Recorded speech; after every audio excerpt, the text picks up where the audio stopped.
После 7 години неисполнување на клучните препораки на УНЕСКО да се зборува за идни планови е безочно и неодговорно. Граѓанските активисти гласни: бесправното градење е најзастапено кривично дело во Струга.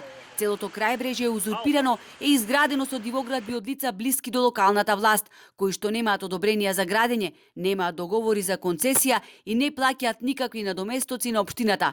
Статистичките податоци говорат дека последните 5 години во Струга одобрена е изградба на површина од 91.500 метри квадратни. Таму непрекинато се уништува и узурпира крајбрежјето.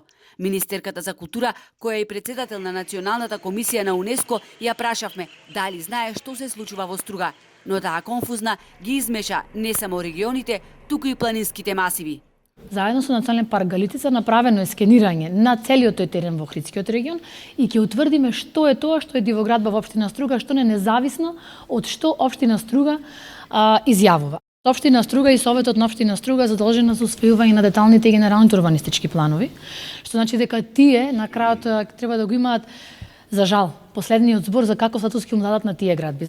Функционирањето на Комисијата за управување со светското природно и културно наследство во Охридскиот регион е далеку од одлична. Голем дел од седниците изминатата година не можеа да се одржат поради немање кворум, односно саботирање на комисијата од страна на нејзините членови, реагираат од Охрид СОС.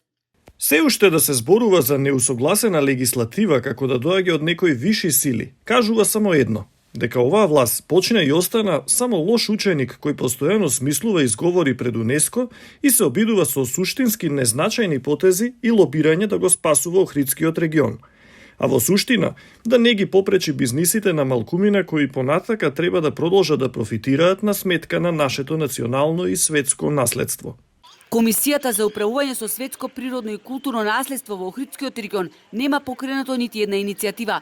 Поттикнато инспекцијски надзор во Охридскиот регион, каде идниот месец ќе дојде реактивната мониторинг мисија на УНЕСКО. Владата пред 4 месеци донесе одлука за ограничување и уривање на градба во Охридско-Струшкиот регион, но не е срушен нити еден објект.